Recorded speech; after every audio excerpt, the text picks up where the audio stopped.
Hello friends, எல்லாருக்கும் வணக்கம். இன்றைக்கி மார்க்கெட் முடிஞ்சதுக்கப்புறமா வந்த சில முக்கியமான நியூஸ் பற்றி தான் இந்த வீடியோவில் கிளியராக டிஸ்கஸ் பண்ண போகிறோம். அதுக்கு முன்னாடி நிறைய நண்பர்கள் எங்கிட்ட வாட்ஸ்அப்லையும் கேட்டிருந்தீங்க, கமெண்ட்லேயும் கேட்டிருந்தீங்க. நீங்கள் சொல்கிற ஃபண்டமெண்டலி ஸ்ட்ராங்கான சில முக்கியமான பங்குகள் இன்வெஸ்ட் பண்ணுங்கன்னு சொல்கிறீங்க. ஆனால் அது என்ன அப்படிங்கிறது கிளியராக புரியல. நீங்கள் ஃபாலோ பண்ணிகிட்ருக்க சில முக்கியமான பங்குகளை பற்றி சொல்லுங்கள். அப்போ அதில் நாங்கள் ஃபோக்கஸ் பண்ண ட்ரை பண்ணுறோம் அப்படிங்கிற மாதிரி சொல்லியிருந்தீங்க. ஓகேங்களா? அதனால் நம்ம ரீசெண்ட் டைமில் ஃபோக்கஸ்டில் வச்சுருக்கேன். நான் சின்ன சின்னதாக அக்குமுலேஷன் பண்ணுற சில முக்கியமான பங்குகளை பற்றி தான் இப்போ நான் சொல்ல போகிறேன். மேபி உங்களுக்கு இன்ட்ரெஸ்ட் இருந்துச்சுன்னா இந்த பங்குகளை இன்வெஸ்ட் பண்ணுறதை பற்றி யோசிங்க. ஓகேங்களா? அதில் ஃபஸ்ட் நான் செலக்ட் பண்ணது மணப்புரம் பற்றி நம்ம நிறைய வீடியோ டிஸ்கஸ் பண்ணியிருக்கோம். நேற்று கூட நம்ம இதை டிஸ்கஸ் பண்ணோம். அடுத்ததாக கர்நாடகா பேங்க் ஸ்டில் அவங்க புக் வேல்யூவோட கம்மியாக ட்ரேட் ஆகிட்டு இருக்காங்க. ரொம்ப அட்ராக்டிவாக இருக்குது. ஓகேங்களா? அடுத்ததாக டிஎம்பி பேங்க் பற்றி நம்ம ரொம்ப நாளாகவே பேசிகிட்டு இருக்கோம். ஸோ கண்டிப்பாக இதையும் நீங்கள் கொஞ்சமாக ஃபோக்கஸ் பண்ணுங்கள். அடுத்ததாக ஐடிசி நாளுக்கு நாள் நல்ல ஒரு இறக்கம் அப்படிங்கிறத கொடுத்துட்டு தான் இருக்காங்க. மேபி இப்போ மீண்டும் 400 அந்த ரேஞ்சை ரீச் ஆகிறதுக்கான தொடர்ந்து மெதுவாக அப்படி இறங்கிக்கிட்டு இருக்காங்க. மேபி நீங்கள் ஒவ்வொரு இறக்கத்துலையும் கன்சிடர் பண்ணுறது பெட்டராக இருக்கும். ஓகேங்களா? அடுத்ததாக பஞ்சாப் நேஷனல் பேங்க். இது வரைக்கும் நம்ம பிஎஸ்யூ பேங்க்லேயே நம்ம போர்ட்ஃபோலியோவில் இன்னும் அப்படியே இருக்கிற ஸ்டாக் என்ன அப்படின்னு பார்த்தீங்கன்னா பிஎஸ்யூ பேங்க்கில் பஞ்சாப் நேஷனல் பேங்க் மட்டும்தான். கண்டிப்பாக அது எனக்கு தெரிஞ்சு ஒரு 210 வரைக்குமே போகிறக்கான சான்சஸ் இருக்குது. அப்படிங்கிறதுனால அதை இன்னும் நம்ம போர்ட்ஃபோலியோ வச்சுருக்கோம். கண்டிப்பாக நீங்கள் அதையும் கன்சிடர் பண்ண ட்ரை பண்ணுங்கள். ஓகேங்களா? அடுத்ததாக ஐடிஎஃப்சி லிமிடெட். இது ரெண்டையும் நீங்கள் ஃபோக்கஸ் பண்ணுங்கள். ஐடிஎஃப்சி ஃபர்ஸ்ட் பேங்க் பொறுத்தளவுக்கும் ஐடிஎஃப்சி லிமிடெட் ரெண்டுமே ரொம்ப லோவாக தான் மேலே ஏறுறாங்க. நல்ல ஒரு கீழே இறக்கம் கொடுக்குறாங்க. அதனால் நல்ல ஒரு அக்கமுலேஷன் அப்படிங்கிறத பண்ணுறது பெட்டராக இருக்கும் எனக்கு தெரிஞ்சு. அதுவும் முக்கியமாக ஐடிஎஃப்சி லிமிட்டடை ஃபோக்கஸ் பண்ணுங்கள். ஏன்னா அந்த ஆர்பிட்ராஜோட பெனிஃபிட் அப்படிங்கிறது இன்னும் ஸ்டில் அவைலபிளில் இருக்குது. ஓகேங்களா? நேர் ஒரு 105 கிட்ட இருக்காங்கன்னு நினைக்கிறேன் ஐடிஎஃப்சி லிமிடெட் பொறுத்தளவுக்கும். கூடிய சீக்கிரம் ஐடிஎஃப்சியே 105 ரூபாய்க்கு போகிறக்கான வாய்ப்புகள் அப்படிங்கிறது இருக்குது. அதனால் நீங்கள் இந்த பங்குகளை கன்சிடர் பண்ணும்போது உங்களுக்கு ஆர்பிட்ராஜ் பெனிஃபிட்டும் கிடைக்கும். நல்ல ஒரு ரிட்டனும் அதுக்கு தகுந்த மாதிரி கிடைக்க வாய்ப்புகள் அப்படிங்கிறது ரொம்ப அதிகமாக இருக்குங்க. ஓகேங்களா? அடுத்ததாக தேவையான இன்டர்நேஷனல் பற்றி நம்ம நிறைய வழியில் பேசியிருக்கோம். எனக்கு தெரிஞ்சு ரொம்ப அட்ராக்டிவான ஸ்டாக். ரீசெண்ட் டைமில் நிறைய அவுட்லெட்ஸ், ரீசெண்ட் டைம் நிறைய கேஎஃப்சி அவுட்லெட்ஸ்லாம் இவங்க டேக் ஓவர் பண்ணியிருக்காங்க. ஆனால் இவங்களோட ஃபண்டமெண்டல் வளர்ந்த அளவுக்கு இவங்களோட ஸ்டாக் ப்ரைஸ் மேலே ஏறலை. அதனால் கண்டிப்பாக இந்த மாதிரி ஸ்டாக்குகள் ரொம்ப பெனிஃபிட்டாக இருக்க வாய்ப்புகள் அதிகமாக இருக்குது. அதே போல் எல்டி ஃபுட்ஸ் பற்றி ரீசெண்ட் டைமில் நம்ம பேசியிருந்தோம். நல்ல ஒரு ஸ்விங் பொசிஷனில் இருக்காங்க. கண்டிப்பாக இந்த லெவல் நீங்கள் கன்சிடர் பண்ணிங்க அப்படின்னா அப் டு 20% வரைக்கும் ரிட்டர்ன்ஸ் கொடுக்க வாய்ப்புகள் ரொம்ப அதிகமாக இருக்குங்க. ஓகேங்களா? அடுத்து ஹெச்டிஎஃப்சி பேங்க். எல்லா பேரும் ஹெச்டிஎஃப்சி பேங்க் பற்றி ஒரு தவறான புரிதல் இருக்கீங்க அப்படிமா கிளியராக புரியுது. நேற்று கூட ரொம்ப கமெண்ட் பண்ணியிருந்தார். லாஸ்ட் ஒரு 6 மந்த் மிட் கேப்பில் கண்டிப்பாக இந்த பங்கு ஒரு மைனஸ் ரிட்டர்ன்ஸாக கொடுத்துருக்காங்க அப்படின்னு நீங்கள் சொல்கிறது சரிதான். ஆனால் அதுக்கான காரணம் என்ன அப்படின்னா அவங்களோட அந்த டெபாசிட் ரேஷியோ அப்படிங்கிறது குறைஞ்சிருக்கு.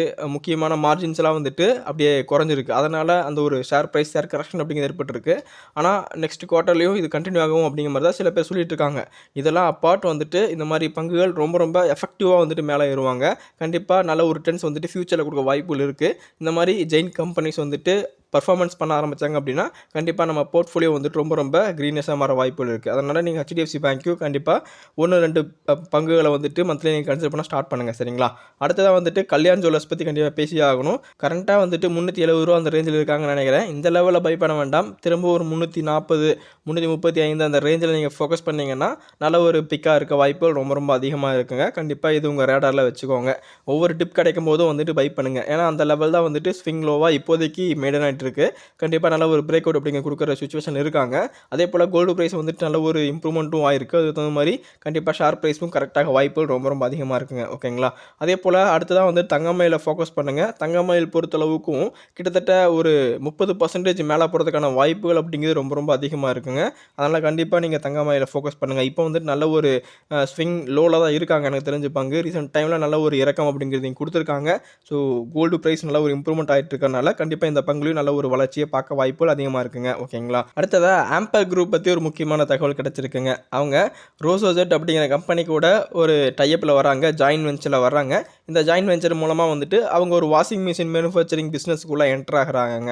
இந்த கம்பெனி ஒரு fully automatic washing machine manufacturer. So எல்லா வகையான வாஷிங் மிஷின்ஸும் இந்த கம்பெனி மூலமாக அவங்க மேனுஃபேக்சர் பண்ணிட்டு இருக்காங்க. ஸோ ஆம்பர் இந்த ஜாயின் வெஞ்சரில் இப்போ இருக்காங்க. 50-50 ஜாயின் வெஞ்சர் தான். அதனால் ஆம்பருக்கு கண்டிப்பாக ஒரு பெட்டரான நியூஸாக இருக்குது. ரீசெண்ட் டைமில் ஆப்போட பர்ஃபார்மன்ஸ் கொஞ்சம் டவுனில் இருக்கிற சமயத்தில் இந்த மாதிரி நியூஸ்லாம் கண்டிப்பாக இந்த ஸ்டாக்கை பூஸ்டப் பண்ண வாய்ப்புகள் அதிகமாக இருக்குது. கண்டிப்பாக இந்த பங்குகளை வந்துட்டு கண்டிப்பாக கன்சிடர் பண்ணுங்கள். ஓகேங்களா? இவங்களோட சார்ட்டை நீங்கள் வியூ பண்ணால் உங்களுக்கு தெரியும். கரண்ட்டாக வந்துட்டு ஒரு 3406 அப்படிங்கிற ரேஞ்சில் இருக்காங்க. ஆனால் ஆக்சுவலாக வந்துட்டு இவங்க 4600 அப்படிங்கிற ப்ரைஸ்லேருந்து 3400 வரைக்குமே கரெக்டாக இருக்காங்க. ஆக்சுவலாக வந்துட்டு கிட்டத்தட்ட 3000 வரைக்குமே போனாங்க. இப்போ வந்துட்டு ரூ. 400 வந்துட்டு ஒரு ரெக்கவரி கொடுத்துருக்காங்க. எனக்கு தெரிஞ்சு அகைன் வந்துட்டு ஸ்டாக் கிட்டத்தட்ட ஒரு 4000 4500 வரைக்குமே போக வாய்ப்புகள் இருக்கிறதா ஃபீல் ஆகுது. கண்டிப்பாக நல்ல ஒரு இம்ப்ரூவ்மெண்ட் வந்துட்டு ஸ்டாக்கில் ஃபர்தராக வர வாய்ப்புகள் ரொம்ப அதிகமாக இருக்குங்க. கண்டிப்பாக அந்த ஸ்டாக்கை வந்துட்டு கன்சிடர் பண்ணுங்கள். ஏன்னா நேற்று மட்டுமே கிட்டத்தட்ட ஒரு 5.7% வந்துட்டு இம்ப்ரூவ்மெண்ட் அப்படிங்கிறத கொடுத்துருக்காங்க. ஏன்னா ஸ்டாக்கில் வந்துட்டு பெரிய அளவு நெகட்டிவ் நியூஸ்னு கண்டிப்பாக எதுவுமே கிடையாதுங்க. டோட்டலாக வந்துட்டு ஃபுல்லி ஒரு செல்லிங் ப்ரெஷர்னால ஒரு அன்எக்ஸ்பெக்டடான ஒரு கண்டிஷனால் வந்துட்டு இப்போ கீழே இறக்கம் கொடுத்துருக்காங்க. ஸோ இந்த மாதிரி இறங்குற பங்குகள் வந்துட்டு கண்டிப்பாக ரெக்கவரி ரொம்ப ஃபாஸ்ட்டாக இருக்கும். அது நமக்கு தெரிஞ்ச விஷயம் தான். அதனால் இந்த மாதிரி பங்குகளை கண்டிப்பாக இன்வெஸ்ட் பண்ணி எங்களோட போர்ட்ஃபோலியோவை கொஞ்சம் ஸ்ட்ரென்தன் பண்ணிக்கோங்க. ஓகேங்களா? அடுத்ததாக டிவிஎஸ் ஹோல்டிங் பற்றி ஒரு முக்கியமான தகவல் கிடச்சிருக்குங்க. அவங்க டிவிடெண்ட் வந்து அனௌன்ஸ் பண்ணியிருக்காங்க. இன்டம் டிவிடெண்ட்டாக கிட்டத்தட்ட ரூ. 94 அவங்க நேம் வச்சுருக்காங்க. இதோட எக்ஸ் டேட் என்னென்னு பார்த்தீங்கன்னா ஏப்ரல் 2 வரைக்குமே இதோட ரெக்கார்ட் டேட் இருக்குது. கிட்டத்தட்ட பேமெண்ட் வந்துட்டு உங்களுக்கு ஏப்ரல் 20க்குள்ளே உங்களுக்கு அலோகேட் ஆகிடும் அப்படிங்கிற மாதிரியும் குறிப்பிட்டிருக்காங்கங்க. ஓவராலாக இந்த டிவிஎஸ் ஹோல்டிங்ஸ் சார்ட்டை பார்க்கும்போது உங்களுக்கு கிளியராக புரிஞ்சிருக்கும். ரொம்ப நாளாக ஃபார்ம் பண்ணிட்டு இந்த ட்ரெண்ட்லேயே வந்துட்டு இன்றைக்கி பிரேக் டவுன் நடந்திருக்கு. நல்ல ஒரு இறக்கம் அப்படிங்கிறத கொடுத்துட்ருக்காங்க. ஸோ நெக்ஸ்ட்டு வந்துட்டு ஒரு 7200லையோ இல்லை 6800லையோ வந்துட்டு திரும்ப ஒரு பவுன்ஸ் பேக் கொடுக்கறதுக்கான வாய்ப்புகள் ரொம்ப அதிகமாக இருக்குது. இல்லை இந்த டிவிடெண்ட் நியூஸை பேஸ் பண்ணி இங்கிருந்து கூட கரண்ட்டாக வந்துட்டு இதுவும் நல்ல ஒரு சப்போர்ட் தான். ஏன்னா ரொம்ப நாள் வந்துட்டு இங்கே கன்சல்டேட் ஆகிருக்காங்க. இங்கேருந்து வந்துட்டு மேலே போகிறதுக்கான வாய்ப்புகளும் அதிகமாக இருக்குது. ஆனால் இப்போதைக்கு டிவிஎஸ் ஹோல்டிங் பொறுத்தளவுக்கு கொஞ்சம் எக்ஸ்பென்சிவான ஸ்டாக்காக தான் இருக்காங்க. மேபி எகைன் ஒரு கரெக்ட் வந்து ஒரு 6800 அப்படிங்கிற ரேஞ்சுக்கு வந்தாங்க அப்படின்னா நீங்கள் கன்சிடர் பண்ண ட்ரை பண்ணலாம் அப்படிங்கிறது என்னோட ஒப்பீனியன். ஸோ நீங்களும் வந்து அனலைஸ் பண்ணிவிட்டு இதில் இன்வெஸ்ட் பண்ண ட்ரை பண்ணுங்கள். ஓகேங்களா? இப்போதைக்கு இதில் டிவிடெண்ட் அனௌன்ஸ் பண்ணியிருக்காங்க. ஸோ இதே வந்துட்டு நீங்கள் டிவிஎஸ் மோட்டார்ஸ் எடுக்கும்போது அங்கே வந்துட்டு ஒரு நல்ல வாய்ப்பு இருக்குங்க. அதை ஆல்ரெடி நம்ம அதை பற்றி டிஸ்கஸ் பண்ணியிருக்கோம். கரண்ட்டாக 2055 அப்படிங்கிற ரேஞ்சில் இருக்காங்க. இந்த ஸ்டாக்லாம் வந்துட்டு எல்லாத்தையும் கேட்டால் ஓவர் வேல்யூவாக இருக்காங்க அப்படின்னு தான் சொல்லுவாங்க. ஆனால் எனக்கு தெரிஞ்சு வந்துட்டு இந்த மாதிரி நல்ல ஒரு பர்ஃபார்மன்ஸ் பண்ணுற ஸ்டாக் வந்துட்டு மேக்ஸிமம் எல்லா ஸ்டாக்குமே கொஞ்சம் ஓவர் வேல்யூடாக தான் இருப்பாங்க. எனக்கு தெரிஞ்சு இந்த ஒரு கரெக்டாக வந்துட்டு திரும்பவும் மேலே வந்துட்டு ஒரு 10% கூட போக வாய்ப்புகள் அதிகமாக இருக்குது. இருந்தாலும் நம்ம ஒரு 1934 வரைக்குமே வெயிட் பண்ணோம் அப்படின்னா இங்கே ஒரு நீங்கள் பை எடுக்கும்போது நல்ல விதமான இம்ப்ரூவ்மெண்ட் வந்துட்டு கிட்டத்தட்ட ஒரு 15% மேலே போகிறக்கான வாய்ப்புகள் இருக்குது. இந்த மாதிரி நல்ல பையில் அதாவது ஸ்விங் லோவில் கன்சிடர் பண்ணி நீங்கள் இந்த ஸ்விங் அப்பில் வந்துட்டு விற்பனை செஞ்சாலே நல்ல விதமான பர்ஃபார்மன்ஸ் நல்ல விதமான லாபத்தை வந்துட்டு நீங்கள் மாதம் எண்டில் வந்து பார்க்க முடியும். ஸோ அந்த மாதிரி நீங்கள் லாங் டேர்ம் இன்வெஸ்ட்மெண்ட்டுக்காக சில பங்குகளை ஒதுக்கிக்கோங்க. இந்த மாதிரி ஸ்விங் இன்வெஸ்ட்மெண்ட்டுக்காக சில பங்குகளை ஒதுக்கிக்கிட்டு நீங்கள் இன்வெஸ்ட் பண்ணி ப்ராப்பராக உங்களோட இன்வெஸ்ட்மெண்ட்டை வந்துட்டு நீங்கள் பண்ணிங்கனாலே உங்களால் ப்ராஃபிட்டை வந்துட்டு ஈஸியாக மேக் பண்ண முடியும் அப்படிங்கிற என்னோட ஒப்பீனியன். நீங்கள் இதை பற்றி என்ன நினைக்கிறீங்க அப்படிங்கிறத மறக்காமல் கமெண்ட்டில் சொல்லுங்கள். அடுத்ததாக ஷாம் மெட்டாலிக்ஸ் பொறுத்தளவுக்கு ஒரு முக்கியமான ஒரு இன்வெஸ்ட்மெண்ட்டுங்க. கிட்டத்தட்ட ஒரு 450 கோடி இன்வெஸ்ட் பண்ணியிருக்காங்க. ஒரு அலுமினியம் ப்ராஜெக்ட் வந்துட்டு ஒடிசாவில் செட்டப் பண்ணுறதுக்காக இந்த ஒரு இன்வெஸ்ட்மெண்ட் அப்படிங்கிறத குறிப்பிட்டிருக்காங்க. ஸோ ஷாம் மெட்டாலிக்ஸ் பொறுத்தளவுக்கும் ரீசெண்ட் டைம் ரொம்பவும் அட்ராக்டிவாக இருக்காங்க. ஏன்னா ஒரு சின்ன ஒரு கரெக்ஷன் அப்படிங்கிறது இந்த பங்கில் ஏற்பட்டு இருந்துச்சு. ஆல்மோஸ்ட் வந்துட்டு நம்ம மார்க் பண்ண அந்த லெவல் வரைக்கும் தான் வந்திருக்கு. ஆனால் நம்ம இதை பற்றி அனலைஸ் பண்ணதுக்கப்புறமா இந்த பங்குகளை வந்துட்டு நம்ம அதிகமாக ஃபோக்கஸ் பண்ண விட்டுட்டோம். நல்ல ஒரு ரெக்கவரி அப்படிங்கிறத இந்த ரேஞ்சுக்கு அப்புறமா நல்ல ஒரு கொடுத்துருக்காங்கங்க. கரண்ட்டாக வந்துட்டு கிட்டத்தட்ட ரூ. 589 அப்படிங்கிற ரேஞ்சில் இருக்காங்க. திரும்பவும் கிட்டத்தட்ட ஒரு 700 அப்படிங்கிற ரேஞ்சை ரீச் பண்ணுறதுக்கான வாய்ப்புகள் அப்படிங்கிறது பங்குகள் ரொம்ப அதிகமாக இருக்குங்க. கண்டிப்பாக நீங்கள் கன்சிடர் பண்ணுங்கள். இல்லை ஒரு சேஃப் டார்கெட்டாக வந்துட்டு நீங்கள் 650 வரைக்குமே அதை ஹோல்ட் பண்ணுறதுக்கான வாய்ப்புகளும் ரொம்ப அதிகமாக இருக்குது. கண்டிப்பாக வந்துட்டு கன்சிடர் பண்ண ட்ரை பண்ணுங்கள். ஓகேங்களா? ஆல்மோஸ்ட் வந்து இந்த பங்கை நம்ம 542லேயே கன்சிடர் பண்ணியிருக்கணும் நம்மளை பிளான் பண்ணபடி. ஆனால் வந்துட்டு நம்ம அந்த லெவலில் மிஸ் பண்ணிட்டோம். இல்லை அகைன் வெயிட் பண்ணிவிட்டு திரும்பவும் வந்துட்டு ஒரு 580 550 அந்த ரேஞ்சில் நீங்கள் ஃபோக்கஸ் பண்ண இருந்தால் கூட பெட்டர் வேவாக இருக்கும். கண்டிப்பாக நீங்கள் கன்சிடர் பண்ணி பாருங்கள். ஓகேங்களா? ஏன்னா இந்த பங்குகளாக வந்துட்டு பியூராக வந்துட்டு ப்ரெஷர் செல்லிங்னால கீழே விழுந்த பங்குகள். அதனால் திரும்பவும் வந்து ரெக்கவரி அப்படிங்கிறதும் ரொம்ப ஸ்மார்ட்டாக இருக்க வாய்ப்புகள் ரொம்ப அதிகமாக இருக்குங்க. கண்டிப்பாக நீங்கள் இந்த மாதிரி பங்குகளை கன்சிடர் பண்ணுங்கள். சரிங்களா? அடுத்ததாக லெமன் ட்ரீ ஹோட்டல் சம்மந்தமாக முக்கியமான நியூஸ் கிடச்சிருக்குங்க. அவங்க நியூ ஃப்ரான்ச்சைஸ் ஓப்பன் பண்ணுறதுக்கான அக்ரிமெண்ட்டில் வந்துட்டு சைன் பண்ணியிருக்காங்க. ஆல்மோஸ்ட் வந்துட்டு இந்த ஒரு நியூ ஃப்ரான்ச்சைஸ் கிட்டத்தட்ட ஃபினான்ஷியல் 2025 ஓப்பன் ஆக வாய்ப்புகள் அதிகமாக இருக்கிறதா குறிப்பிட்டிருக்காங்க. இந்த ஒரு நியூ ஃப்ரான்ச்சைஸ் வந்து ரஞ்சி ஜார்க்கண்டில் வந்துட்டு ஓப்பன் பண்ண போகிறாங்க. இது லெமன் ட்ரீ ஹோட்டலை பொறுத்தளவுக்கு ரொம்ப பெட்டரான நியூஸ் தாங்க. ரீசெண்ட் டைமில் ஏகப்பட்ட ஹோட்டல்ஸ் வந்து நியூ ஓப்பன் பண்ணியிருக்காங்க. ஸோ இவங்களோட ரூம் நம்பர் வந்துட்டு ரொம்ப அதிகமாக இருக்குது. ஸோ அதுக்கேற்ற மாதிரி ரெவன்யூ நெட் ப்ராஃபிட் வந்துட்டு இம்ப்ரூவ்மெண்ட் ஆக வாய்ப்புகள் இருக்குது. ஸோ நம்ம ஃபோக்கஸ் பண்ணது வந்துட்டு கிட்டத்தட்ட 105 ரூபா 110 ரூபா அந்த ரேஞ்சில் ஃபோக்கஸ் பண்ணோம். கரண்ட்டாக வந்துட்டு 135 ரூபா தாண்டி இப்போ ட்ரேட் இருக்காங்க. நல்ல ஒரு ப்ராஃபிட்டில் நம்ம இப்போது இருக்கோம் அந்த பங்கில். அதே சமயத்தில் இப்போது வந்துட்டு நல்ல ஒரு வாய்ப்பு இருக்குங்க. எனக்கு தெரிஞ்சு வந்துட்டு பங்கு நல்ல விதமான இம்ப்ரூவ்மெண்ட் கொடுப்பாங்க. லாஸ்ட்டாக வந்துட்டு 150 150 வரைக்குமே ட்ரேட் ஆயிட்டு இருந்தாங்க. அப்போ நல்ல ஒரு கரெக்டட் அப்படிங்க குடுத்துருக்காங்க. ஸோ நீங்க வந்துட்டு இந்த மாரி இறக்கம் வரும்போதெல்லாம் வந்துட்டு பை பண்ணுங்க. இப்போதைக்கு வந்துட்டு நேத்து மட்டுமே 4% கிட்ட வந்துட்டு இம்ப்ரூவ்மெண்ட்ட குடுத்துருக்காங்க. ஸோ இந்த மாரி ஏற்றம் வரும்போது நீங்க பை பண்ணக்கூடாது. சின்ன சின்ன இறக்கங்கள் வரும்போது அந்த ஒரு டிப்ல வந்துட்டு பை பண்ணி இத வந்துட்டு நீங்க ஒரு ஆவரேஜ் பண்ணி வச்சுக்கிட்டே வந்தீங்க அப்படின்னா, நல்ல ஒரு ரிட்டர்ன்ஸ் வந்துட்டு ஃபியூச்சர்ல குடுக்க வாய்ப்புகள் ரொம்ப ரொம்ப அதிகமா இருக்குங்க. ஸோ கண்டிப்பா நீங்க இதெல்லாம் ஃபோக்கஸ் பண்ணி வச்சுக்கோங்க. ஓகேங்களா?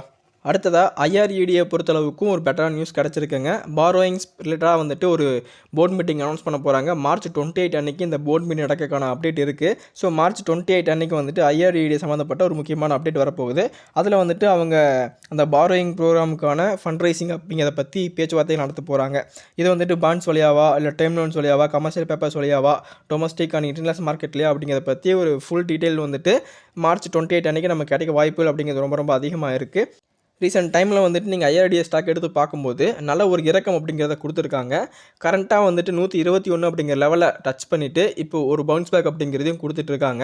கரண்ட்டாக ரூ. 132 அப்படிங்கிற ரேஞ்சில் இருக்காங்க. நம்ம எக்ஸ்பெக்ட் பண்ணிட்டு இருந்தது வந்துட்டு ரூ. 102 கீழே வருவாங்க அப்படிங்கிற மாதிரி. திரும்ப வந்துட்டு ரூ. 121 ஒரு பவுன்ஸ் பேக் கொடுத்துருக்காங்க. ஏன்னா அங்கேயே ஒரு சப்போர்ட் லெவல் இருக்குது. அங்கே வந்துட்டு ஒரு கன்சாலிடேட் ஆகிட்டு இருக்காங்க. மேபி வந்துட்டு அந்த இடத்துலேருந்து மேலே போனாங்க அப்படின்னா திரும்ப வந்து நல்ல ஒரு இம்ப்ரூவ்மெண்ட் கொடுக்கணும் வாய்ப்புகள் அதிகமாக இருக்குது. மேபி நீங்கள் இந்த மாதிரி ஸ்டாக்கை வந்து கண்டிப்பாக ஒவ்வொரு டிப்லேயும் வந்துட்டு ஃபோக்கஸ் பண்ணணும். எதனால் அப்படின்னு பார்த்தீங்கன்னா, எனக்கு தெரிஞ்சு இந்த ரினியூவபிள் எனர்ஜியில் வந்துட்டு பிரைவேட் அண்ட் பப்ளிக் செக்டாருக்கு வந்துட்டு இவங்க தான் ஃபண்ட் அப்படிங்கிறத ஒதுக்க போகிறாங்க.